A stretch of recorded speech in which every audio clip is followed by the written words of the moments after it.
Assalamualaikum warahmatullahi wabarakatuh. Alhamdulillahilladzi anzalal Qur'ana hudal linnas wa bayyinatin minal huda wal furqan. Asyhadu an la ilaha illallah wahdahu la syarikalah wa asyhadu anna Muhammadan abduhu wa rasuluhu alladzi la nabiyya ba'dah. Allahumma shalli ala Muhammadin wa ala alihi wa sahbihi wa sallam. Amma ba'du.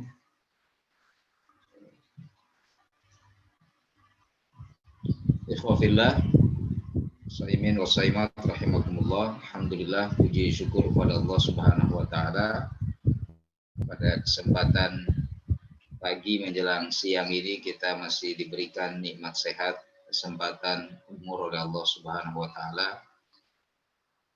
Terkhusus Allah masih memperkenankan kita menyampaikan umur kita sampai ke bulan Ramadan tahun ini 1441 Hijriah.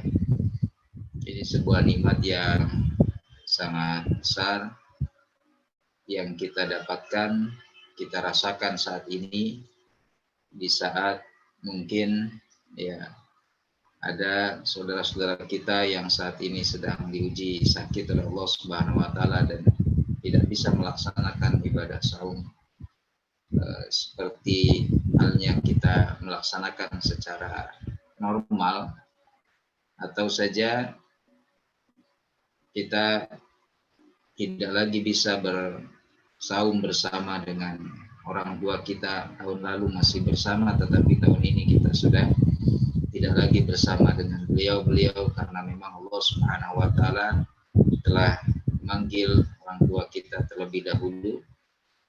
Maka kita maksimalkan dan optimalkan ibadah saum Ramadan kita tahun ini, dan kita hadirkan satu situasi dalam ruhiyah kita agar memiliki semangat dan keistiqomahan dalam menjalankan ibadah Ramadan tahun ini. Kalau para salafun saleh dulu selalu menghadirkan seolah-olah Ramadan ini adalah Ramadan terakhir mereka. Jadi kalau yang namanya terakhir itu biasanya kita ingin maksimal, kita ingin sesempurna mungkin untuk melaksanakan ibadah Ramadan tahun ini. Karena kita ingin yang namanya terakhir itu menjadi berkesan, tercatat dalam sejarah amal ibadah kita yang terbaik. Karena memang di antara kita semua tidak ada yang bisa menjamin kita bisa bertemu lagi dengan Ramadan di tahun yang akan datang. Maka hadirkan sebuah kekuatan ruhiyah kita bahwa ini adalah Ramadan terakhir kita, sehingga kita akan bersungguh-sungguh. Namanya juga terakhir, putaran finalnya, ya, karena kita tidak tahu akan bertemu lagi dengan Ramadan atau tidak. Sebagaimana Rasul berpesan, idza qumta ila sholati fasholli sholata muwaddi'. Kalau kalian akan melaksanakan ibadah sholat, maka sholatlah kalian seperti itu adalah sholat perpisahan. Maksudnya seolah-olah kita tidak akan bertemu lagi dengan waktu sholat yang selanjutnya. Sehingga namanya sholat terakhir pasti ingin sungguh-sungguh, pasti ingin semaksimal mungkin kita laksanakan. Itulah yang kita harus hadirkan, semangat ruhiyah itu dalam ibadah Ramadan kita tahun ini. Itu yang dilakukan tadi oleh para salafun saleh yang setiap tahun atau setiap hadir Ramadan, datang Ramadan, mereka selalu hadirkan semangat itu bahwa ini Ramadan terakhir, ini Ramadan terakhir. Jangan sia-siakan, ya, sehingga kita bisa maksimal, ya. Tak lupa selawat dan salam semoga senantiasa tercurahkan kepada Rasul kita Nabi Allah Muhammad SAW, kepada keluarganya, para sahabatnya hingga umatnya. Semoga kita termasuk di dalamnya. Iman rahimakumullah, tema kita tentang kisah lockdownnya Nabi Yunus alaihi salam. yang diceritakan tentu dalam Al-Quranul Karim. Sebelum kepada kisah tersebut, perlu kita ketahui ya sebagaimana firman Allah dalam surat Yusuf ayat 111 atau ayat terakhir. Allah di situ berfirman, A'udzubillahi minasyaitonirrajim. Laqad kana fi qasasihim ibratul liulil albab. Sungguh pada kisah-kisah mereka, artinya mereka di situ para nabi, para rasul, ya, termasuk umat-umat terdahulu. Kata Allah, ibratun, ada ibrah, ada pelajaran. Liulil albab, bagi orang-orang yang menggunakan akalnya, menggunakan hatinya, ya, untuk mengambil pelajaran tersebut. Maka haditsa yuftara. Tidaklah Al-Quran itu adalah sebuah cerita yang diada-adakan. Jadi bukan Al-Quran itu bukan sebuah kisah ya ataupun kitab suci yang diada-adakan, yang direkayasa, yang dibuat. Walakin, tapi kata Allah, tasdiqal ladzi baina yadayhi. Al-Quran itu pembenar, ya, itu membenarkan apa-apa yang telah lalu, yang telah lampau.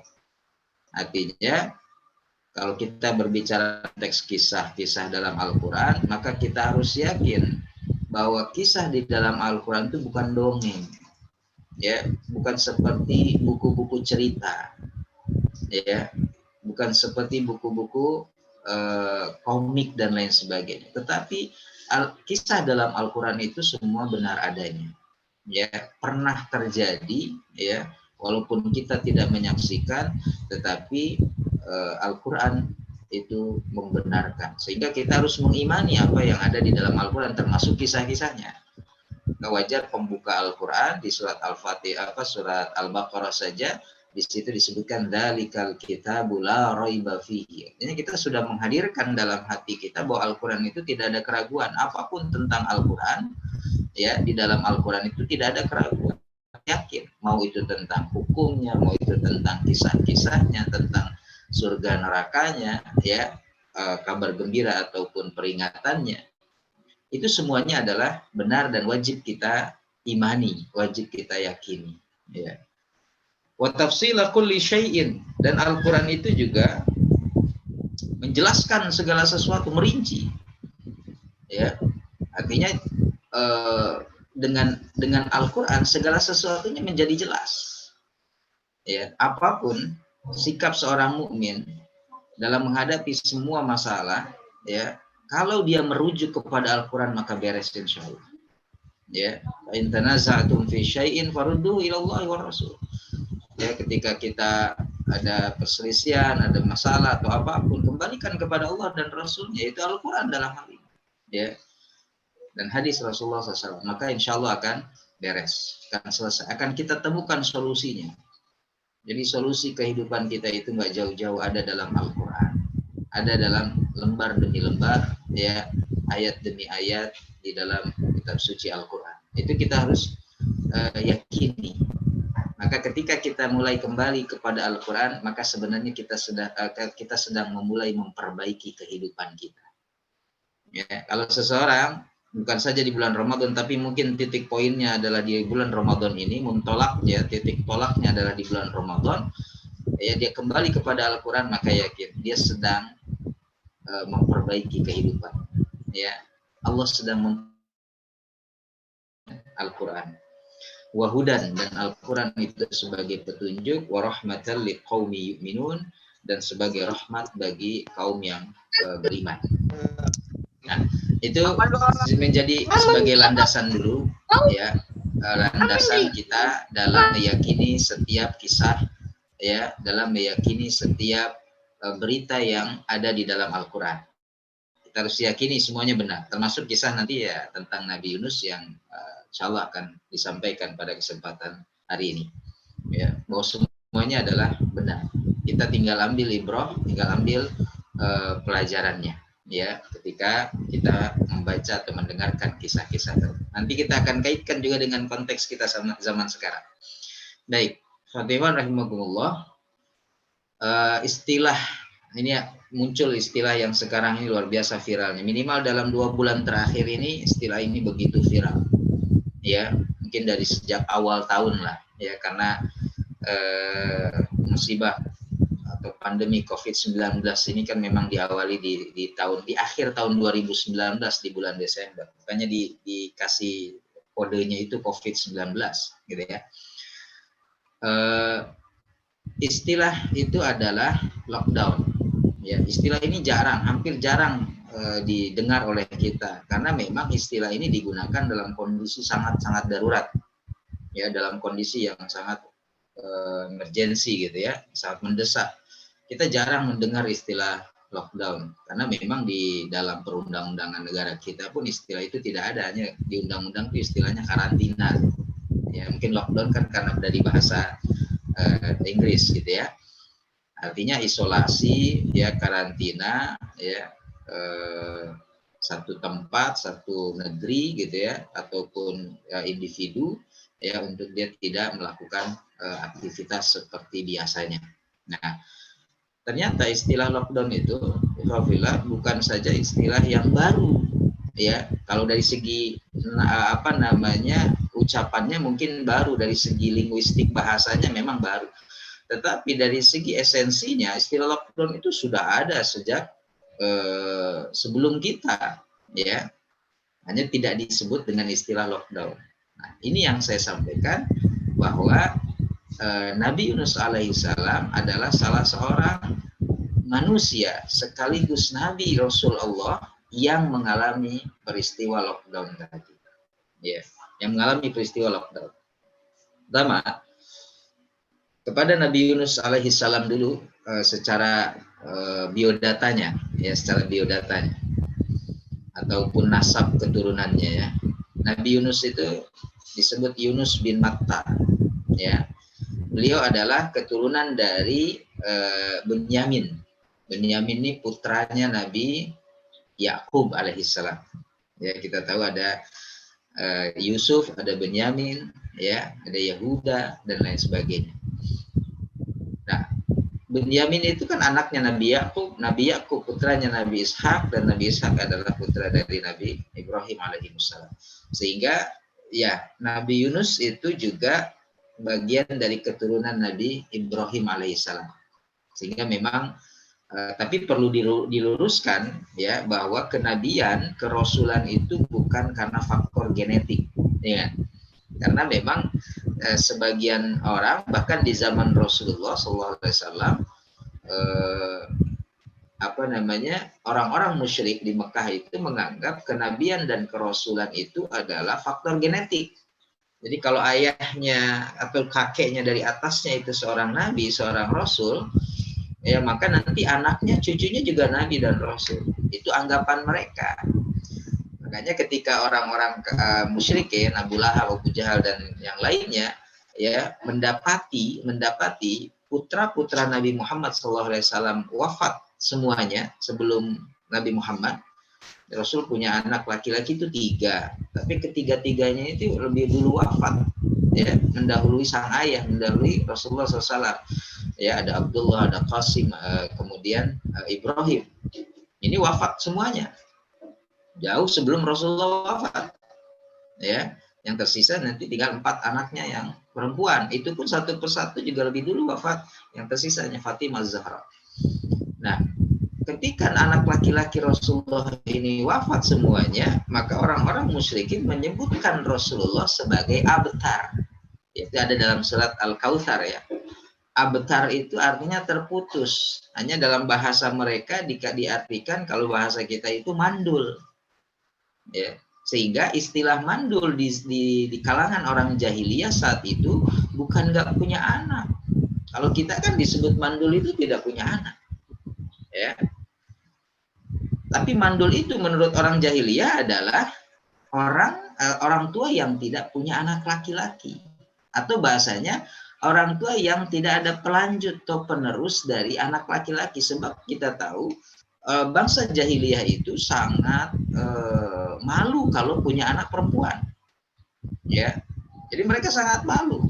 Wa idza busyira ahaduhum bil untha dhalla wajhuhu muswadda wa huwa kazim. Kalau diberikan kabar kepada mereka ternyata anak mereka adalah perempuan, maka wajah mereka tiba-tiba menghitam, seolah-olah menahan emosi, wahuwa kazim, sambil menahan marah, gitu ya. Jadi mereka malu kalau punya anak laki-laki, anak perempuan, ya. Tapi kalau mereka punya anak laki-laki, walaupun satu orang saja, bangganya luar biasa. Karena bagi mereka punya anak laki-laki itu sama saja ada pelanjut, ada penerus. Ya, tapi sebanyak apapun anak perempuan, menurut mereka sama saja mandul. Maka mereka istilahkan dengan kata abtar. Nah, itu kemudian disematkan predikat itu kepada Rasulullah ketika satu persatu anak Rasul wafat. Ya, maka disebutlah Muhammad abtar, Muhammad abtar, Muhammad mandul, gitu ya. Karena menurut mereka mereka merasa aman ketika putra-putra atau anak-anak laki-laki Rasulullah itu wafat semua, mereka menganggap, wah tidak, kalau semuanya meninggal, alhamdulillah, nanti begitu Muhammad juga meninggal, selesai. Gak ada yang melanjutkan risalahnya, gak ada yang melanjutkan dakwahnya. Kenapa? Karena anak laki-lakinya sudah meninggal semua, berarti gak ada lagi nabi. Karena mereka masih beranggapan, melihat sejarah, flashback ke belakang itu, setiap nabi itu pasti keturunannya jadi nabi lagi. Mereka lihat contoh tadi Nabi Ibrahim. Nabi Ibrahim punya anak dua, Ismail dengan Ishak, nabi dua-duanya. Ishak punya anak Yakub, nabi juga, gitu ya. Yakub punya anak Yusuf, juga nabi, gitu. Sehingga mereka beranggapan, ini Muhammad selesai nih. Muhammad meninggal, nggak ada yang lanjutkan. Ya, padahal yang namanya kenabian atau kerasulan itu wafila bukan faktor genetik, ya, karena nubuwah itu adalah anugerah pilihan dari Allah. Allah memilih manusia-manusia terbaik, ya, yang Allah pilih. Jadi bukan kenabian dan kerasulan itu bukan faktor genetik atau sesuatu yang bisa diupayakan. Seperti cita-cita kita menjadi dokter misalkan, menjadi seorang ustaz, misalnya menjadi seorang guru, itu bisa diwujudkan, yang penting kita berusaha. Tapi kalau nggak ada anak ditanya mau jadi apa nanti besar, mau jadi nabi, nggak ada. Karena kenabian dan kerasulan itu bukan sesuatu yang bisa diupayakan. Dia memang pilihan dari Allah Subhanahu wa Ta'ala. Makanya tidak disebut mandul Rasulullah itu. Nah, turunnya surat Al-Kautsar salah satunya adalah sebagai tasliyah, hiburan kepada Rasulullah, menguatkan hati Rasulullah. Inna syani'aka huwal abtar, Muhammad, sesungguhnya yang terputus itu bukan engkau, tetapi mereka lah orang-orang yang membencimu. Jadi orang-orang musyrik itu orang kafir yang terputus dari rahmat Allah. Bukan makna terputus di situ adalah terputus keturunan atau mandul, tetapi terputus dari rahmat Allah. Karena anak pun bagian dari rahmat Allah. Kalau sudah terputus dari rahmat Allah, kita mau cari Tuhan mana lagi untuk mendapatkan rahmat? Ya, makanya itu yang disebut kenabian dan kerasulan harus diluruskan, itu bukan faktor genetik. Bahkan dalam hadis riwayat Imam Ahmad, Rasul menjelaskan ketika Rasul bertanya kepada para sahabatnya, "Ma ta'uduna raquba fikum?" Apa menurut kalian mandul itu? Apa menurut kalian? Para sahabat menjawab, mandul itu ya yang nggak punya anak ya Rasulullah. Bukan, kata Rasulullah. Mandul itu kata Rasulullah adalah orang tua yang punya anak tetapi anaknya tidak ada yang soleh satu. Berarti bisa saja banyak anaknya, tetapi kalau banyak tapi nggak ada yang soleh satupun, atau tidak ada yang melanjutkan kesolehan orang tuanya, itu yang disebut mandul, kata Rasulullah. Jadi mandul itu bukan yang nggak punya anak. Jadi ada istilah mandul secara biologis gitu ya, ada istilah mandul secara syariat. Secara syariahnya kata Rasulullah, bukan mandul itu bukan yang nggak punya anak, tetapi banyak mungkin anaknya, cuman nggak ada satupun yang soleh, nggak ada satupun yang melanjutkan kesolehan orang tua. Nah, itu terkait dengan pelurusan tadi. Nah, Nabi Yunus alaihissalam adalah seorang nabi dan rasul yang Allah Subhanahu wa Ta'ala pilih. Nah, Allah sebut dalam Al-Quran, ada sebanyak 6 kali Allah sebut dalam Al-Quran ya tentang nama Yunus alaihissalam. Di samping nama beliau dijadikan nama surat, yaitu surat ke-10 ya. Dan perlu antum ketahui juga kisah Nabi Yunus itu terdapat di 3 surat ya. Pertama di surat Yunus itu sendiri, surat Yunus ayat 98. Lalu ada di surat Al-Anbiya ayat 87 dan 88, dan ada di surat As-Saffat, ini yang agak detailnya, itu di ayat 139 sampai 148. Jadi antum bisa sambil buka mushafnya dan cek ya ayat-ayatnya ya. Kita bisa tadabbur juga. Karena memang saya pun mengambil dari itu rujukannya tentu ya sumber. Nah, Nabi Yunus ini kalau dalam bahasa Arab ya biasa disebut Yunus ya atau Yunan ya. Kalau dalam bahasa Inggris biasa disebut Jonah atau Yonah gitu ya. Kalau dalam bahasa Latinnya disebut Leonas. Nah, itu kan suka ada gitu ya kayak Daud, David gitu ya. Jibril, Gabriel dan seterusnya ya. Nah, Nabi Yunus ini hidup sekitar 820 sampai 750 sebelum Masehi. Jadi kalau sebelum Masehi mundur gitu ya. Ya. 820 ya sampai 750 sebelum Masehi. Ya. Beliau nabi yang diutus oleh Allah Subhanahu wa taala ke kaum yang namanya Assyria di Ninawa, Irak. Ya, kalau sekarang Mosul. Makanya kuburan Nabi Yunus menurut catatan sejarah yang valid adalah di Irak, tetapi kuburan itu hancur ya kena perang ya, perang Irak itu kan ya, sehingga banyak kuburan ya para nabi ya, jadi memang sudah tidak bisa dilacak ya keberadaannya. Hanya Nabi Yunus memang itu diutus oleh Allah Subhanahu wa taala ke kaum yang namanya Assyria di Ninawa ya, satu tempat namanya Ninawa di Irak ya. Nah, awalnya kisah Nabi mungkin antum bisa melihat misalnya di surat ya, bisa kita lihat di surat As-Saffat ya, yaitu surat ke 36 ya. Maaf 37 itu di ayat dari mulai ayat 139 sampai 148 itu kisahnya. A'udzubillahi minasyaitonirrajim. Wa inna Yunus salaminal mursalin ya, dan sungguh Yunus itu adalah salah seorang rasul yang kami utus ya. Jadi dia Nabi Yunus adalah seorang rasul. Idh abaqa ilal fulkil mashhun ya. Ingatlah ketika dia lari ke kapal yang penuh dengan muatan. Ya. Jadi kenapa kok tiba-tiba beliau lari? Apa penyebabnya? Apa sebabnya Nabi Yunus lari? Ya, dan lari dari mana menuju kemana gitu ya? Nah, di sini disebutkan dalam beberapa tafsir, misalnya dalam tafsir Al-Qurtubi atau tafsir Ibnu Katsir, beliau itu lari ya, meninggalkan kewajibannya sebagai seorang nabi, sebagai seorang rasul untuk menyampaikan dakwah.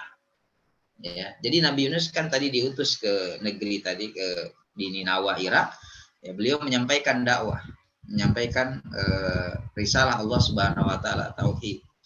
Ya, tetapi kemudian kaumnya itu kan nggak mau dengar, ngeyel, ya, kaumnya itu bebal, tidak mau dengar, melawan, menentang, ya. Nah, Nabi Yunus kemudian merasa putus asa, ya, capek karena dakwahnya tidak didengar oleh kaumnya sendiri. Ya, makanya di surat yang lain yaitu surat Al-Anbiya ayat 87-nya di situ disebutkan ya idzahaba wa dzannuni idzahaba mughadiban, dan ketika Zunnun itu nama gelar bagi Nabi Yunus. Ya, karena nun itu adalah ikan paus yang nanti akan menelan beliau, maka disebutkan Nabi Yunus itu Zunnun ya. Wa dzannuni idzahaba mughadiban, dan ingatlah ketika Zunnun Nabi Yunus itu pergi dalam keadaan mughadiban, marah, ngambek bahasa kita ya, putus asa, kecewa gitu ya. Kenapa? Karena umatnya, kaumnya tidak mau mendengar dakwah beliau, sehingga Nabi Yunus merasa tinggalkan sajalah ya, capek ya, buang-buang waktu bahasa kita. Sudah diceramahi, sudah didakwahi, sudah disampaikan risalah Allah, tidak mau dengar kaumnya itu. Akhirnya Nabi Yunus pergi, dan dalam beberapa riwayat beliau itu akhirnya menjauh, pokoknya ingin jauh dari kampungnya, dari negerinya, jalan terus ya, menjauh dari kampung. sampailah ya, singkat cerita sampailah di sebuah pantai. Dan setelah itu beliau melihat kapal yang akan berlayar. Karena ingin menjauh, pokoknya benar-benar harus jauh dari ini, biarinlah lintas pulau. Jadi kalau sudah lintas pulau kan benar-benar jauhnya gitu. Kalau masih ada di satu pulau ya masih mungkin bisa kembali. Kalau lintas pulau kan mikir gitu. Kapal nggak setiap saat ada, harus berenang nggak akan sanggup gitu ya menyeberangi sungai, lautan itu, samudra. Akhirnya tadi abaqa ilal fulkil masyhur. Ya, Nabi Yunus masuk ataupun ikut ke kapal tadi, yang kapal itu memang penuh dengan muatan. Jadi muatannya banyak, baik itu barang maupun orang penumpang. Ya, lalu kapal itu berjalan di atas laut, berlayar di atas lautan. Tiba-tiba di tengah laut, ya, datang badai.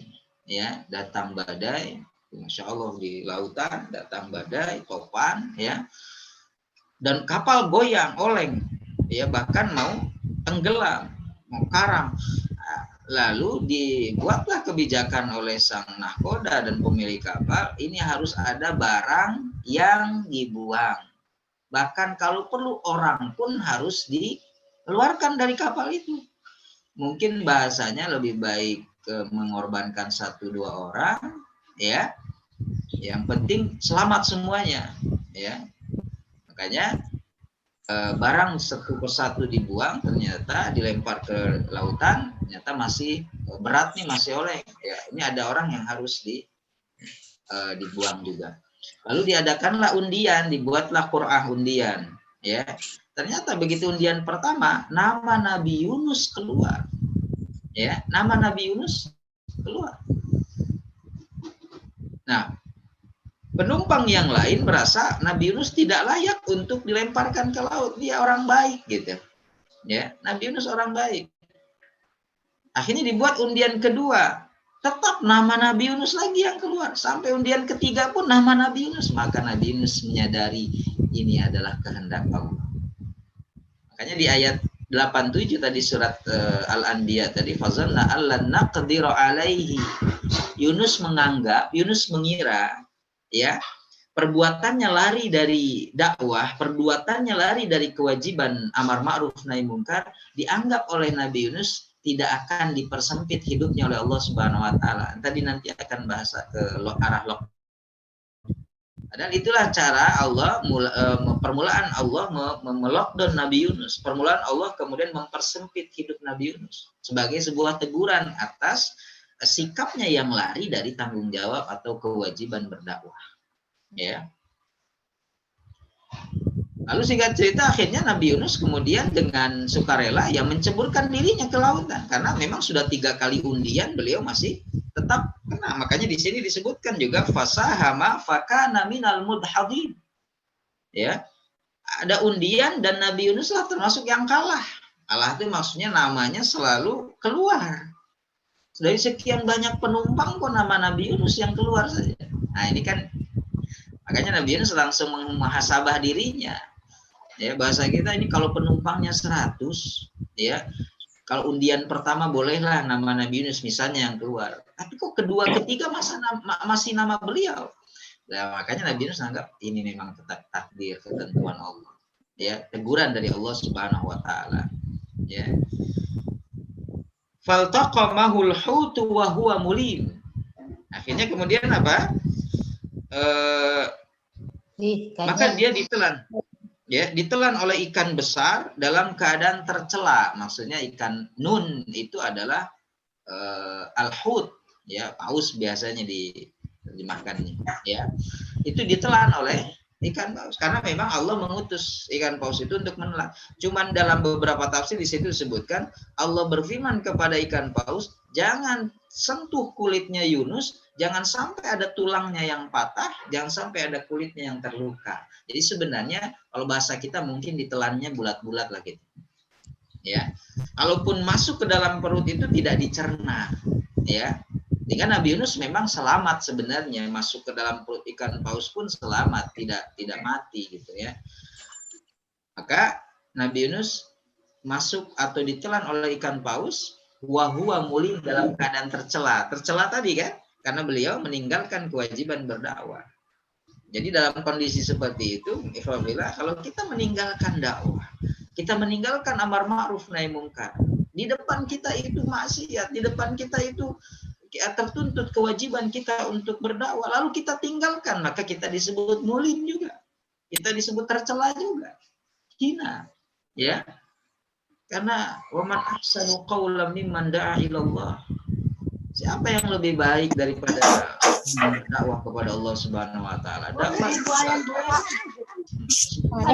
afdalul a'mal. Ya, dakwah itu merupakan afdalul a'mal, sebaik-baik amal. Ya, sebaik-baik aktivitas. Maka jangan sampai kita meninggalkan dakwah. Dan dakwah itu tidak harus maksudnya jadi seorang ustaz saja. Tidak, bukan sebagai pekerja kewajiban seorang dai saja. Kita semua melekat kewajiban untuk amar ma'ruf nahi mungkar. Tentu disesuaikan dengan kapasitas kita masing-masing, kemampuan kita masing-masing. Ya. Maka kita mengajak orang berbuat baik pun sudah dakwah, walaupun kita bukan seorang ustaz atau ustazah. Ya. Kita mengingatkan orang untuk tidak berbuat mungkar pun itu sudah bagian dari dakwah. Ya. Kajian kurma seperti ini bagian dari dakwah, wasilahnya menggunakan media, menggunakan teknologi. Tapi ini adalah dakwah. Sehingga bisa lintas kota, lintas provinsi. Ya, saya bisa menyapa saudara-saudara saya yang ada di Sumatera Utara misalkan gitu. Ya, padahal saya di Bekasi, gitu ya.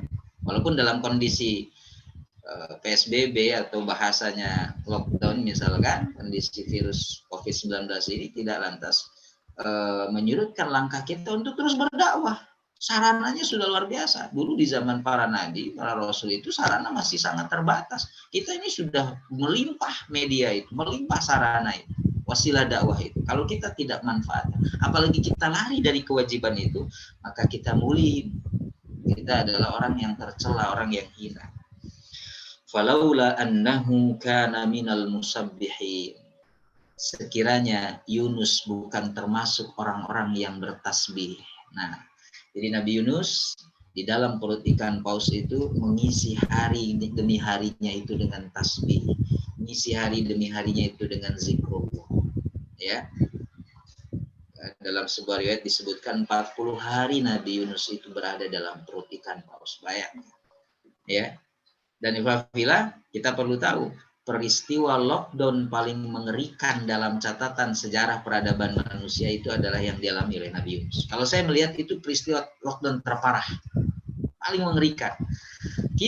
Saya misalkan, entah di Sumatera Utara, di Medan mungkin juga sudah PSBB atau belum. Kita lockdown sekarang masih bisa keluar, ya hanya memang dibatasi. Kita masih bisa membeli kebutuhan kita, ya, makanan, minuman untuk berbuka, untuk masak kita sahur dan sebagainya, masih bisa kita keluar, hanya dibatasi, ya, harus cuci tangan, pakai masker, gitu ya, jaga jarak, physical distancing, dibatasi memang. Tetapi yang dialami oleh Nabi Yunus dalam perut ikan paus, apa yang beliau bisa lakukan? Nggak bisa. Pengap, gelap, panas, gitu ya, dalam perut ikan paus itu. Maka nanti disebutkan Nabi Yunus itu fil zulumat, berada dalam kegelapan demi kegelapan. Para ulama tafsir menyebutkan ada 3 lapis kegelapan yang dialami oleh Nabi Yunus. Maka saya sebutkan ini peristiwa lockdown paling mengerikan, ya, dalam sejarah manusia. Ya, apa 3 kegelapan itu? Pertama, gelap dalam perut ikan paus. Di lemak-lemak perut ikan paus itu kan buat panas, tidak ada ventilasi udara. Ya, bisa bayangkan lah. Kita berada dalam kamar, nggak ada ventilasi udara saja, AC nggak ada, kipas nggak ada, pasti kepanasan. Ya, walaupun ruangan itu besar. Ini apalagi perut ikan paus, gitu ya. Yang mungkin itu di tempat yang atau di ususnya yang paling kecil, gitu. Walaupun ikan pausnya besar. Lalu kegelapan yang kedua apa? Di dasar lautan. Jadi wafila, ada tempat di laut itu, di dasar lautan itu, yang tempat itu sinar matahari pun tidak tembus. Ya, bayangkan, kita kalau di kolam renang, di sungai, ya masih tembus sinar matahari. Tetapi kalau di lautan, di tempat tersebut, itu sinar matahari sudah tidak bisa tembus. Ya. Jadi kalau ada orang ya kecelakaan pesawat, kecelakaan kapal tenggelam gitu ya, karam, lalu sampai masuk bangkai pesawat atau kapalnya itu ke tempat itu, ya tim SAR juga nggak akan mau turun. Jadi bisa nggak balik lagi tim SAR itu. Dan kedalamannya entah berapa kilo ke dalam gitu, ya ke bawah itu. Dan tidak masuk tidak tembus sinar matahari. Berarti kan pengap, panas, gelap, dingin, ya. Lalu kegelapan yang ketiga apa? Kegelapan malam hari, ya. Jadi ketika masuk malam hari, ya sudah gelap di dalam perut ikan paus, gelap di dasar lautan, gelap malam hari. Makanya disebutnya zulumat, ya, menggunakan bentuk jamak, gitu ya. Kegelapan demi kegelapan yang berlapis, yang bertumpuk, gitu. Nah itu yang dialami oleh Nabi Yunus alaihissalam. Tetapi beliau isi, karena tadi beliau menyadari ini adalah teguran dari Allah. Beliau menyadari ini adalah bagian dari kasih sayang Allah Subhanahu wa taala kepada beliau. Ditegur oleh Allah Subhanahu wa taala, daripada teguran itu berubah menjadi azab nanti di yaumul kiamah, ya. Itu ditegur di dunia. Di lockdown oleh Allah Subhanahu wa taala. Nabi Yunus diisolasi untuk sadar akan kesalahannya. Makanya saya bilang, ya, kita ambil hikmah dalam kondisi sekarang. Allah ingin kita sadar, ya, kita diam di rumah atau stay at home di rumah saja, ya, supaya ada banyak waktu untuk kita muhasabah, banyak waktu untuk kita mengevaluasi diri kita, ya. Nanti akan kita lihat juga dalam doa Nabi Yunus yang begitu monumental, bersejarah, dan doa itu disunahkan bahkan oleh Rasulullah SAW untuk dibaca dalam kondisi-kondisi sulit seperti sekarang, ya. Kalaulah Nabi Yunus bukan termasuk orang yang mengisi harinya saat di lockdown itu dengan tasbih, lalabitha fi batnihi ila yaumi yub'atsun, maka kami akan biarkan Yunus itu berada dalam perut ikan paus itu sampai hari dibangkitkan nanti, insyaallah. Ya, kalaulah Nabi Yunus tidak cepat-cepat sadar, ya, dan mengambil pesan Allah Subhanahu wa taala bahwa ini adalah teguran dari Allah, ya, lalu beliau tidak mengisi hari-harinya di dalam perut ikan paus itu dengan beribadah, bertasbih, maka kata Allah, kami akan buat Yunus itu tinggal di dalam perut itu sampai hari dibangkitkan, sampai hari kiamat, ya.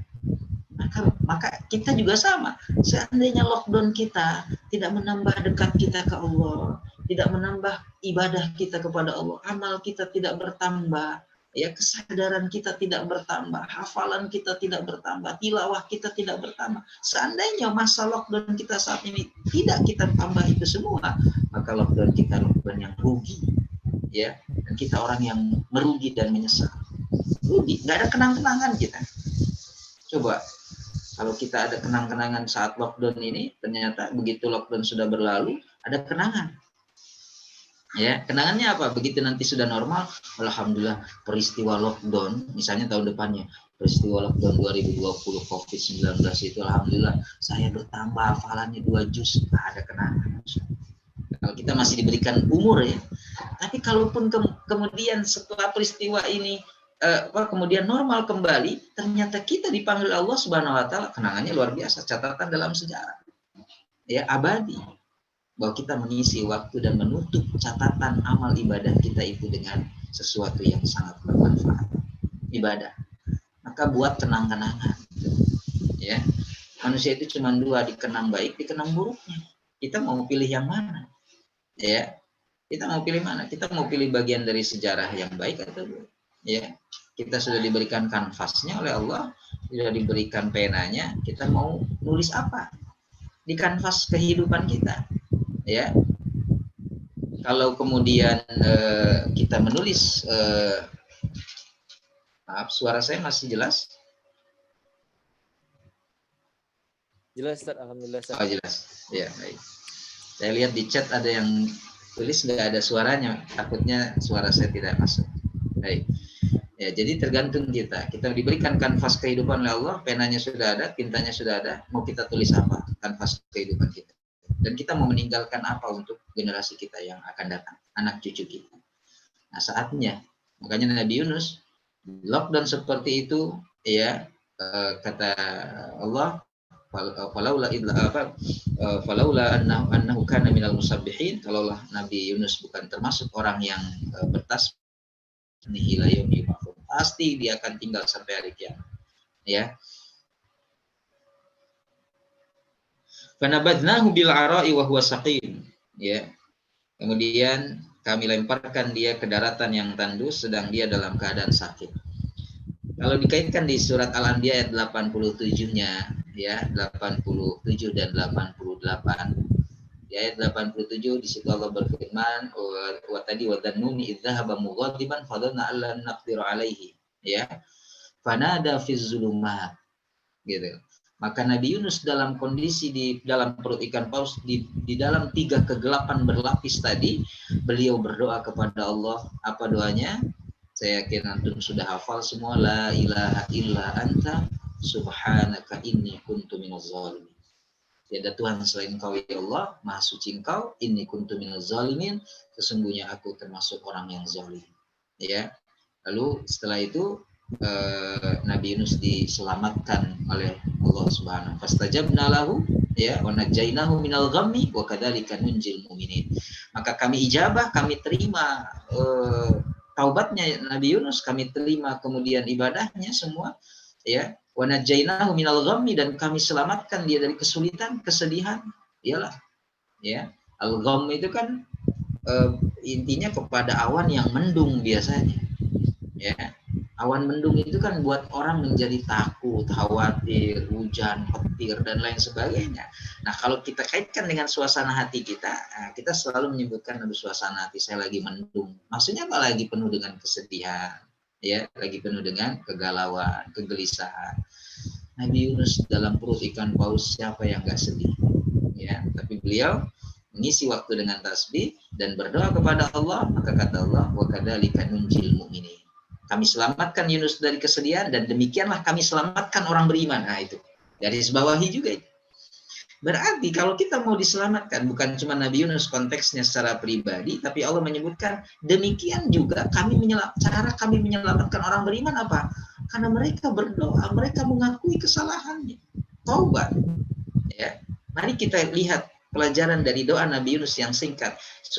La ilaha illa anta subhanaka inni kuntu minaz zalimin. Tiada Tuhan selain Engkau ya Allah, Maha suci Engkau, sesungguhnya aku termasuk orang yang zalim. Ada 3 penggal doa di sini yang kita bisa ambil pelajaran. Pertama, la ilaha illa anta, tiada Tuhan selain Engkau ya Allah. Ikhwafillah, Nabi Yunus berdoa seperti ini dalam kondisi beliau dalam perut ikan paus, sempit, gelap, panas, pengap, ya.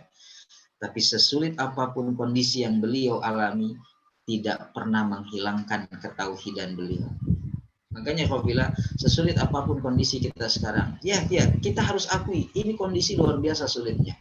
Ya, saudara-saudara kita banyak yang di PHK. Betul, secara ekonomi ini luar biasa, terasa sekali. Ya, yang dagang sepi, gitu ya, pembelinya juga tidak ada, daya beli masyarakat menurun, ya. Yang PHK luar biasa banyak. Kemudian saudara-saudara kita yang bergerak di bidang transportasi online juga mengeluhnya luar biasa. Ya, sampai dibatasi, ya, sempat ada larangan untuk tidak boleh bawa penumpang, yang boleh hanya barang saja. Itu pasti sangat terasa. Ya. Tapi apa yang kalau dibandingkan yang kita alami saat ini, itu belum seberapa kecil daripada apa yang belum ada apa-apanya dari apa yang dialami oleh Nabi Yunus alaihissalam. Ya, Nabi Yunus beliau nggak bisa apa-apa, kita masih bisa beraktivitas. Maka sesempit apapun, dalam kondisi sesulit apapun, ujian dari Allah, jangan pernah mengorbankan tauhid kita kepada Allah Subhanahu Wa Taala. Itu pesan doa Nabi Yunus sebenarnya. La ilaha illa anta, ya Allah, tiada Tuhan selain Kau. Artinya sebuah keyakinan juga bahwa ujian ini, ya, kesulitan ini yang hanya bisa menghilangkan hanya Allah Subhanahu Wa Taala. Kita cuma berikhtiar saja. Kita cuma berupaya, ya, mencari takdir Allah yang terbaik, segera bebas dari virus ini. Tetapi yang menghilangkan itu hanya Allah Subhanahu Wa Taala. Tidak ada yang lain. Ya. Karena Nabi Yunus tetap yakin, sebagaimana yakinnya Hajar, istri Nabi Ibrahim alaihissalam, ketika ditinggalkan oleh Nabi Ibrahim di tanah yang kering tandus, biwadin ghairi zi zar'in, di lembah yang tidak ada kehidupan sedikit pun, yang sekarang jadi Makkah, yang sekarang jadi Masjidil Haram, ya. Tapi jangan lihat sekarang yang begitu megah mewah. Tapi di zaman Nabi Ibrahim alaihissalam Hajar itu nggak ada apa-apa, ya. Hanya sejauh mata memandang itu pasir saja, gurun pasir. Kita masih banyak. Kita tuh sekarang bukan gurun pasir. Minimarket banyak, toko banyak, ya, tempat makanan banyak. Lalu Hajar dengan putranya Ismail saat itu nggak ada apa-apa. Ketika Hajar bertanya kepada Nabi Ibrahim tidak dijawab, terus begitu bertanya oleh Hajar bertanya, Allahu amaraka bihadza, wahai suamiku, apakah Allah yang memerintahkan ini semua? Nabi Ibrahim hanya menoleh dan mengatakan, na'am, ya, Allah yang menyuruh ini semua, Allah yang memerintahkan ini semua. Lalu kata Nabi, kata Hajar, idzan la yudayya. Nah, kalau begitu, kalau demikian, ini Allah yang memerintahkan, maka kami yakin Allah tidak akan menyia-nyiakan kami. Allah tidak akan menelantarkan kami. Bentuk keyakinan luar biasa. Artinya apabila kalau Allah menguji, bukan Allah ingin membinasakan kita. Ujian bagi orang beriman untuk menaikkan derajatnya, untuk menaikkan levelnya, untuk makin lebih baik lagi. Ya. Jadi jangan pernah dalam kondisi sesulit apapun kemudian kita putus asa, karena sifat putus asa hanya dimiliki oleh orang-orang kafir. Ya, la taqnatu min rahmatillah. Jangan pernah putus asa dari rahmat Allah. La tayasu min rauhillah. Jangan pernah putus asa dari rahmat Allah. Innahu la yayasu min rauhillah illa al-qaumul kafirun. Ya, bahwasanya orang yang putus asa itu hanyalah orang-orang kafir. Ya, kaum yang kufur kepada Allah Subhanahu wa taala. Kita orang beriman kepada Allah. Kita punya Allah, yakin. La ilaha illa anta.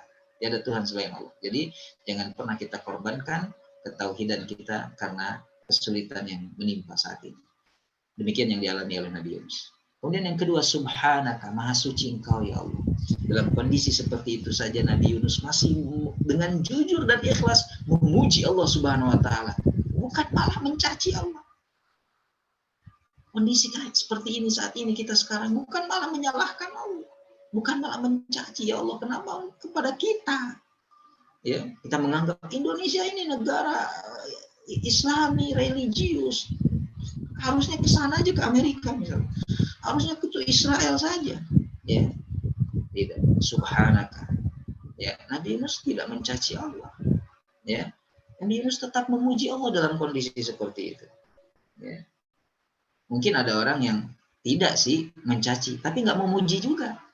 Ya, kepada Allah itu lagi diuji, yang mencaci Allah tidak, tapi nggak ada juga pujian dari Allah. Tapi Nabi Yunus sudah tidak mencaci, tetap memuji Allah. Maha suci engkau ya Allah. Artinya apa? Maha suci Allah, segala perbuatan Allah itu maha sempurna. Nabi Yunus menyadari 3 kali ikut undian nama beliau yang keluar, harus terjun ke lautan, ya, menceburkan diri ke laut. Beliau yakin bahwa perbuatan Allah maha sempurna. Maha suci Allah dari perbuatan yang lemah, perbuatan yang kurang, perbuatan yang aib, cacat, dan lain sebagainya. Allah maha sempurna. Jadi semua skenario Allah kepada Nabi Yunus disadari oleh Nabi Yunus adalah kesempurnaan Allah Subhanahu wa taala. Maka Nabi Yunus dengan ikhlas ya mengakui subhanaka. Tulus beliau mengakui bahwasanya engkau maha suci ya Allah. Semua perbuatanmu ya kepada hamba-hambamu, kepada makhlukmu itu maha sempurna, tidak ada yang celah, tidak ada. Kami yang membuat jadi celahnya, kitalah yang membuat jadi aibnya. Ya, jadi Allah tidak pernah menurunkan keburukan sebenarnya. Wa ma rabbuka bizallamil lil abid. Yang jadi keburukan itu karena sikap kita, ulah kita. Ya, padahal di situ ada kebaikan, tapi karena suuzon kita kepada Allah jadilah buruk. Ya, maka kita hadapi ini dengan optimisme, dengan husnuzon kepada Allah, yakin hilang ini. Ya, tidak lama lagi akan hilang virus ini. Ya, cuman masalahnya kalau sudah hilang, kita apalagi kembali kepada habitat kita sebelumnya, ya. Jadi ya biasa lagi, nggak taat lagi, ya. Kalau sekarang begitu melankolis, pengen cepat ke masjid, ya. Begitu dramatisir, ya, ingin cepat sholat Jumat di masjid lagi, ya. Tapi begitu nanti pandeminya, virusnya sudah nggak ada, ya tetap aja nggak ke masjid lagi, ya. Itu keimanan yang palsu, yang dusta, ya. Dan yang terakhir, inni kuntu minaz zalimin, sesungguhnya aku termasuk orang-orang yang zalim. Nabi Yunus tidak menyalahkan Allah, ya. Nabi Yunus tidak menyalahkan nahkoda kapal. Nabi Yunus tidak menyalahkan umatnya, kaumnya. Nabi Yunus tidak menyalahkan ikan paus, ya, yang menelannya, tapi Nabi Yunus menunjuk diri beliau sendiri. Maka apabila kalau ada kesempitan hidup yang kita alami, jangan tunjuk orang. Boleh jadi itu adalah saham dosa kita. Sekarang kita nggak perlu menyalahkan siapapun. Ini gara-gara pemimpinnya ini, gara-gara si fulan, gara-gara ini pejabatnya nggak betul, korupsi ini, virus ini karena banyak yang korupsi dan enggak. Kita tunjuk diri kita sendiri. Mungkin justru saham dosa kita lebih banyak, hanya tidak terekspos saja. Kalau pejabat itu kan bisa langsung terekspos karena memang dia pejabat publik, ya, selalu disorot kamera kemanapun, dan aktivitasnya itu pasti selalu disorot kamera. Kalau kita kan enggak. Tapi sebenarnya mungkin kita lebih banyak dosanya, hanya tidak terekspos, ya. Maka Nabi Yunus mengakui, ya Allah, aku termasuk yang zalim kepadamu, zalim kepada diri sendiri.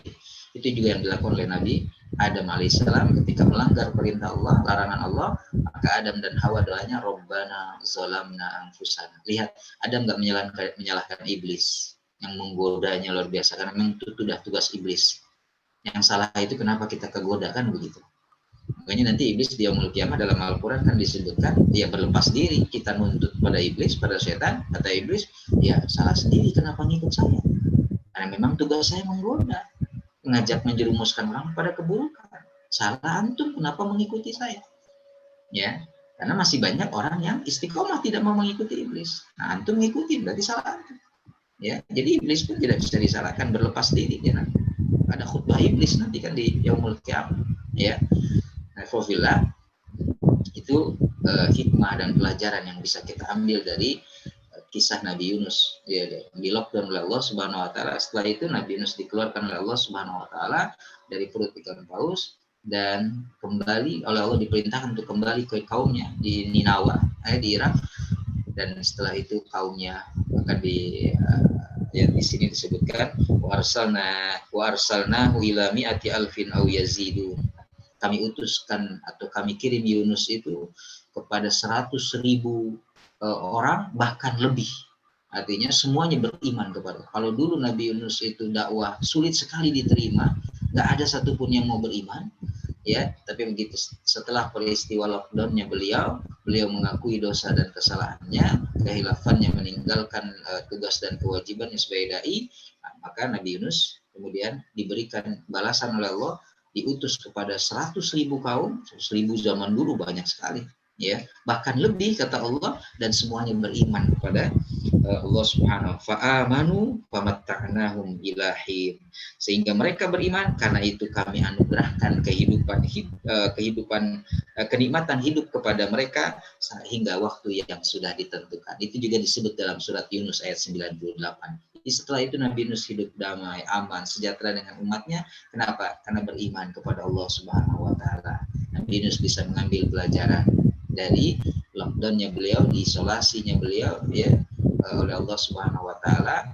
Tapi setelah itu beliau menjadi sosok yang lebih baik lagi. Mudah-mudahan isolasi kita, karantina kita saat ini pun merubah kita dari ulat bulu menjadi kupu-kupu yang indah. Nah, proses puasa itu seperti proses ulat bulu, ya, pompong, lalu kemudian menjadi kupu-kupu yang indah. Insya Allah di akhir Ramadan kita menjadi pribadi-pribadi yang lebih baik dan lebih indah, akidahnya, ibadahnya, akhlaknya, ya, dan segala hal yang berkaitan dengan kita. Jazakumullah khairan katsiran. Itu mungkin yang bisa saya sampaikan untuk mentadabburi kisah Nabi Yunus alaihissalam, ya, lockdownnya beliau, dan kemudian ibrah dan pelajaran yang bisa kita ambil dari kisah beliau. Saya serahkan kembali kepada hostnya. Jazakumullah khairan katsiran ala husni ihtimam. Syukran Ustaz, jazakallahu khair. Poin penting ya dari isi ceramah Ustaz tadi, kita menangkap bahwasanya apabila ketika Allah menguji seorang hamba itu, maka Allah itu sebenarnya tidak ingin membinasakan hambanya. Masya Allah. Jadi pelajaran penting juga bagi kita dari kisah lockdownnya Nabi Yunus alaihissalam, yaitu di masa lockdownnya kita saat ini, kita bisa mengisi kegiatan kita itu dengan memperbanyak ibadah, tasbih, dan juga bertaubat. Dan juga satu lagi tuh, doanya Nabi Yunus itu, la ilaha illa anta subhanaka inni kuntu minaz zalimin. Itu sangat baik itu untuk mungkin kita kita jadikan sebagai ini ya, doa di setiap sholat kita, apalagi ini bulan Ramadan, tempat di mana Maaf, saya sedikit tambahkan. Sedikit tambahkan. Tadi hadis dari Rasulullah SAW, hadis riwayat Imam At-Tirmizi yang disahihkan oleh Syekh Albani. Da'watu dhinnun, ya kata Rasulullah, da'watu dhinnun idda'a wa huwa fi batnil hut. Ya, doa Zunnun yaitu Nabi Yunus alaihissalam ketika di perut ikan paus itu adalah la ilaha illa anta subhanaka inni kuntu minaz zalimin. Fa innahu lam yad'u biha rajulun muslimun fi syai'in qattun illa stajaba Allahu lahu. Sesungguhnya tidaklah seorang muslim pun, satu orang muslim pun yang berdoa dengannya dalam suatu masalah. Jadi tidaklah seorang muslim dia berdoa dengan doa Nabi Yunus tadi ya saat menghadapi satu masalah, melainkan Allah akan mengabulkan dosanya, mengabulkan doanya. Jadi itu bagian dari janji Rasulullah juga ya, janji Allah melalui lisan Rasulullah ketika kita mengamalkan atau membaca doa Nabi Yunus dalam kondisi sulit saat ini, melainkan Allah akan mengijabah doa kita. Allah. Ini bisa kita manfaatkan juga Ustaz untuk memperbanyak doa ini. Semoga dengan memperbanyak doa ini Allah bisa mencabut wabah ini dari kita dan semoga semuanya bisa kembali normal seperti semula. Mungkin bagi teman-teman yang ada ingin bertanya, kita persilakan untuk di kolom komentar. Bagi teman-teman yang lain mungkin yang ingin bertanya bisa chat di kolom komentar.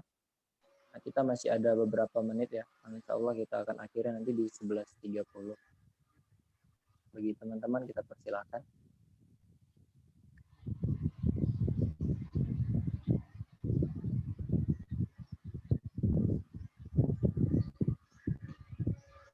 Mungkin Ustaz ini ada satu pertanyaan titipan Ustaz. Ya, silakan. Dari teman kita yang lain yang beliau mungkin tidak bergabung di tempat di sini tapi dia via chat Ustaz. Assalamualaikum Ustaz. Bagaimana cara kita untuk tetap berhusnuzon kepada Allah meskipun di tengah wabah ini, apakah wabah yang diberikan ini sebagai ujian ataukah sebagai azab untuk kita? Afwan Ustaz, mohon dijelaskan. Ya, baik. Sebentar, saya pernah sampaikan ada 10 poin kita dalam menghadapi musibah ya atau ujian dari Allah Subhanahu wa taala. Saya lupa, saya simpan di catatan saya sebentar. Baik, ada 10 rumus kita menghadapi kesulitan, menghadapi ujian ini ya. Itu disebutkan oleh Syekh Umar Al-Muqbil ya rahimahullah. Rumus pertama ketika kita menghadapi kesulitan ya, saya tidak berbicara tadi kalau ini ujian yang pasti dalam Al-Qur'an ujian itu hanya untuk orang beriman ya, ujian teguran untuk orang beriman, tetapi untuk orang kafir ini bagian dari azab ya. Tetapi kita konteksnya sekarang bagaimana cara kita menghadapi kesulitan. Kesulitan hidup itu bukan cuma COVID-19 ya. Nanti ke depan akan banyak lagi kesulitan ya, karena memang hidup bukan mendoakan tapi memang hidup itu liyabluwakum, memang bagian dari ujian ya. Kehidupan dunia itu darul ibtila, adalah tempat kita diuji. Yang pertama kata Syekh Umar Al-Muqbil, rumus pertama kita menghadapi kesulitan adalah kaidahnya adalah lasta wahdaka, kamu tidak seorang. Artinya apa? Ya, kalau bilang ya kita mengalami ini nggak sendirian kan.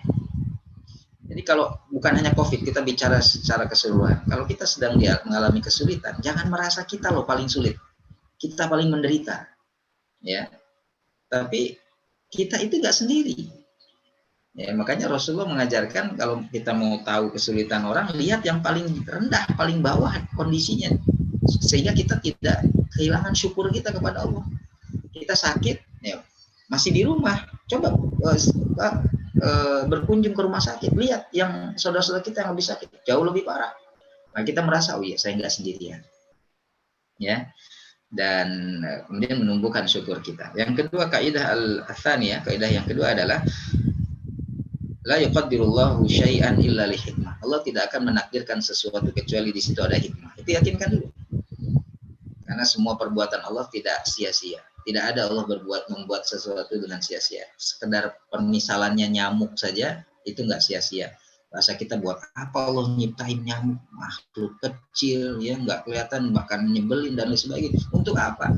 Ya, illa li hikmah. Di situ ada hikmah. Kita belajar. Nah, COVID-19 itu adalah ciptaan Allah, makhluk Allah. Ya, ada hikmahnya, ada. Tapi hikmahnya nggak perlu kita tebak-tebak, ya nggak perlu kita terka-terka. Jalani saja. Ya, dengan ikhlas maka kita akan mendapatkan hikmahnya nanti. Al-qaidah ats-tsalitsah, ya, kaidah yang ketiga adalah jalibud naf'i wa dafi'ud dharri huwallah. Yang mendatangkan manfaat dan menolak bala, menolak madarat itu hanya Allah. Fala tata'allaqu illa bihi. Jangan kita bergantung selain kepada Allah. Kita yakin itu. Yang mendatangkan ini semua Allah, dan yang akan menolak ataupun yang akan menghilangkan juga Allah. Maka jangan bergantung kepada selain Allah Subhanahu wa taala. Kita boleh berikhtiar, itu kewajiban kita. Tapi jangan gantungkan semua hasilnya itu dari ikhtiar kita. Kita serahkan kepada Allah, ya. Lalu al-qaidah rabi'ah, kaidah yang keempat adalah ma asabaka lam yakun liyukhtiaka wa ma asabaka wa ma akhtaka lam yakun liyusibaka. Ya. Apa yang memang yang telah ditetapkan oleh Allah pasti akan menimpa kita, dan apa yang Allah tidak tetapkan untuk kita nggak akan menimpa kita. Maka kita akan jadi tenang. Ya, kita akan jadi tenang. Yang sudah Allah tetapkan pasti menimpa kita. Mati misalnya, maut, ya sudah Allah tetapkan. Mau kita ngumpet sembunyi dimanapun akan datang. Tapi yang Allah tidak tetapkan untuk kita nggak akan. Ya, kalau itu belum rezekinya istilahnya, dan Allah nggak tetapkan untuk kita, kita nggak akan bisa datang. Mau kita berusaha bagaimanapun. Ya. Yang kelima, a'rif haqiqatad dunya tastarih. Kenali hakikat dunia, maka Anda akan tenang. Antum akan tenang kalau tahu hakikat dunia itu apa. Hakikat dunia itu tempat untuk singgah saja. Tempat sementara, numpang lewat kita. Bukan tujuan. Ini bukan dermaga, pelabuhan terakhir kita, bukan. Ya. Ini cuma tempat transit kita. Kalau kita tahu hakikat dunia, kita akan tenang. Ya. Kenapa harus takut? Karena ini semuanya tempat kita singgah. Kita akan mati. Ya, jadi tidak perlu kita khawatir. Yang keenam, ahsinidzon birabbika, tetap husnuzon kepada Allah. Bagaimana cara husnuzon? Ya tadi kembalikan dari ayat 1 sampai ke 5 tadi. Kita akan husnuzon kepada Allah. Ya, yang tidak Allah tetapkan enggak akan menimpa kita. Yang sudah Allah tetapkan pasti akan menimpa kita. Maka kita husnuzon kepada Allah. Ya, ketika ada kesulitan apapun, kembali ya, tetap berbaik sangka kepada Allah Subhanahu wa taala. Ya. Yang ketujuh misalkan selanjutnya, ikhtiyarullahi laka khairun min ikhtiyarika li nafsika.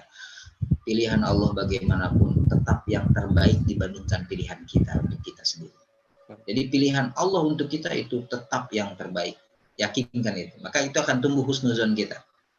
Bahwa pilihan Allah ya untuk kita itulah yang terbaik dibandingkan pilihan kita sendiri. Yang kedelapan, kullama shtaddat al-fitnah qarubal farj. Semakin berat ujian, semakin dekat kepada jalan keluar. Ya, ada ahli hikmah yang mengatakan makin pekat malam, makin dekat fajar. Coba aja malam, Anda melihat maghrib masih terang-terang, isya masih ada terang. Makin malam makin pekat. Jam 2, jam 3 makin pekat. Itu udah dekat fajar ya. Jadi justru makin puncak ya, makin nanti klimaks ujian kita sebenarnya makin dekat kepada jalan keluar ya. Lalu yang kesembilan, jangan kamu la tufakkir fi kaifiyatil faraj fa innallaha idza arada syai'an hayya lahu asbabahu bi syaklin la yahturu ala balin. Jangan terlalu fokus pikiran kita kepada bagaimana cara keluar dari dari kesulitan ini. Tapi Allah kalau sudah menghendaki sesuatu pasti Allah akan datangkan sebabnya ya, yang tidak pernah kita pikirkan sedikit pun dalam hati kita, dalam pikiran kita. Ya, contoh yang mudahnya, pasangan suami istri ya, suaminya udah nggak punya uang gitu ya, benar-benar sudah dalam kondisi yang sangat darurat. Istrinya juga nggak kerja, suaminya nggak punya uang, mungkin kena PHK, misalkan ini. Tiba-tiba istrinya lagi nyuci, habis nyuci lalu nyetrika. Begitu nyetrika, ini apa ya, di saku celana suaminya itu dipegang, ternyata uang 200.000 gitu kan, 300.000. Kita kan suka ada, cuman kita mungkin 2.000 gitu, 5.000. Tapi dalam kondisi itu kan nggak terpikir oleh akal kita, oleh hati kita. Allah akan datangkan sebab-sebab jalan keluarnya. Dan yang terakhir, ya, alaika bidu'ain, ya, man biyadihi mafatihal faraj. Wajib untuk kita terus berdoa kepada zat yang memiliki pintu-pintu jalan keluar, pintu-pintu solusi. Terus berdoa, jangan pernah putus. Ya, itu ya, Allah a'lam. Insyaallah, syukran Ustaz. Jadi intinya semakin berat ujian dari Allah itu, maka akan semakin dekat jalan keluar Ustaz ya. Insyaallah. Ustaz, ini ada satu lagi pertanyaan Ustaz dari Dedi Handoko Ustaz. Pertanyaannya seperti ini Ustaz. Assalamualaikum Ustaz yang dirahmati Allah. Alhamdulillah. Saya ingin bertanya Ustaz, apakah hal mendasar yang membuat Nabi Yunus meninggalkan kaum Niwana? Apakah termasuk takdir Allah? Sikap yang dilakukan Nabi Yunus alaihissalam. Lantas, bagaimana tanggapan Ustadz terkait pernyataan manusia tidak luput dari kesalahan? Syukran Ustadz, jazakallah khair. Baik, ya, jazakallah khairan Dedi Handoko atas pertanyaannya. Tadi yang menyebabkan Nabi Yunus meninggalkan kaum Ninawa, ya, itu karena beliau merasa putus asa, capek, kesal, ya, kaumnya didakwahi tidak mau dengar, tidak mau nurut, tidak mau taat. Ya, akhirnya kesal gitu ya. Mungkin kita juga suka merasakan seperti itu. Ya, ada rasa kesal, ada rasa capek, bahkan sampai putus asa. Udahlah, tinggalin aja. Ya, masa bodoh bahasa kita itu. Masa bodoh, dia mau bagaimana, terserah. Ya. Nah, itu kondisi satu sisi memang manusiawi, kita mengalami itu sebenarnya. Yang tidak boleh adalah lari setelah itu dari mungkin capek, kesal, itu pasti. Ya, kita dakwah, ada rasa capek, ada rasa kecewa ketika memang dakwah yang kita sampaikan tidak didengar, ya, tidak diikuti, tidak ditaati, pasti ada. Tapi yang salah itu ketika kita sudah lari, setelah itu adalah nggak mau dakwah lagi, udah selesai. Kalau udah nggak dakwah lagi, yang akhirnya apa, dia disibukkan dengan waktu yang tidak bermanfaat. Nah, akhirnya jadi ahli maksiat. Nah, mungkin ada orang yang tadinya begitu baik, tapi karena tadi sudah putus asa, tambah lagi pergaulan, akhirnya dia terseret, terjerumus kepada yang tidak baik, gitu ya. Kemudian, apakah termasuk takdir Allah sikap yang dilakukan Nabi Yunus? Nah, ini harus dikaitkan dengan takdir. Takdir itu dibagi dua oleh para ulama, ada takdir mubrom, ada takdir mu'allaq. Takdir mubrom itu takdir yang memang sudah Allah tetapkan dan kita tidak bisa rubah, seperti kematian kita itu mubrom. Ada takdir mu'allaq. Takdir mu'allaq itu ketentuan Allah, tapi di situ ada ikhtiar kita. Ada saham kita untuk memilih. Ya, dalam Al-Qur'an disebutnya apa? Wahadainahun najdain. Ada dua jalan nih. Ini jalan taat, ini jalan maksiat. Silakan antum pilih. Manusia diberikan kebebasan untuk memilih. Makanya manusia disebut juga mukhayyar. Makhluk yang memang bisa memilih. Kita bukan saja musayyar yang memang harus begini. Munculkan kemarin itu ada istilah faham qadariyah atau jabariyah. Nah, kita tidak seperti itu. Ya, kalau qadariyah itu dia tidak percaya takdir Allah, pokoknya semuanya kita yang menentukan. Kalau jabariyah itu bagaimana semuanya Allah lah. Ya. Kan nggak seperti itu. Kita Ahlus Sunnah wal Jamaah itu meyakini setiap sudut ruang itu ada takdir Allah, tapi kita bisa memilih ketentuan Allah yang terbaik. Itu yang dilakukan oleh Umar bin Khattab, afirru min qadarillah ila qadarillah. Saya lari dari takdir Allah ke takdir Allah yang lain. Artinya di sini ada takdir Allah, ya, tapi di tempat yang lain ada takdir Allah yang baik. Contohnya, antum sakit, orang tua antum sakit, ya, lalu ditanya, misalnya saya tanya, Akhi, kenapa ibu antum bawa ke rumah sakit? Kenapa ibu antum sakit gak dibawa ke rumah sakit? Oh, nggak usah, Ustaz. Kalau Allah takdirkan sembuh, dia sembuh. Kalau Allah takdirkan meninggal, dia meninggal. Ini nggak betul pemikiran seperti itu. Bawa dulu ke rumah sakit, cari takdir Allah. Nah, ini takdir falak.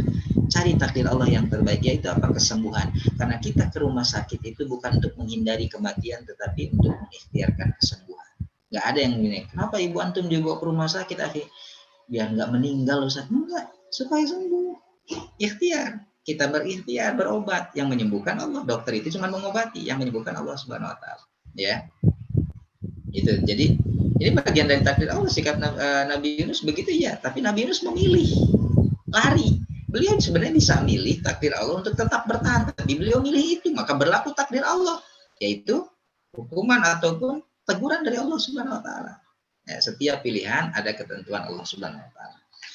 Lalu bagaimana pernyataan manusia tidak luput dari kesalahan? Ya, pernyataan ini benar, tapi kalau pernyataan ini kemudian untuk menjustifikasi kesalahan kita, untuk menganggap kesalahan kita itu wajar, ini yang salah. Ya.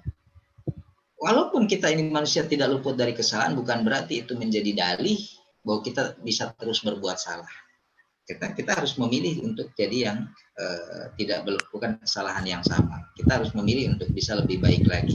Tapi kalau dalam proses untuk kita lebih baik lagi kita ada kesalahan sedikit, nah itu. Ya, tapi kita belajar lagi dari kesalahan tersebut untuk bisa lebih baik lagi. Allah. Insyaallah. Syukran Ustaz. Jazakallah khair. Mungkin kita cukupkan Ustaz ya sampai di sini.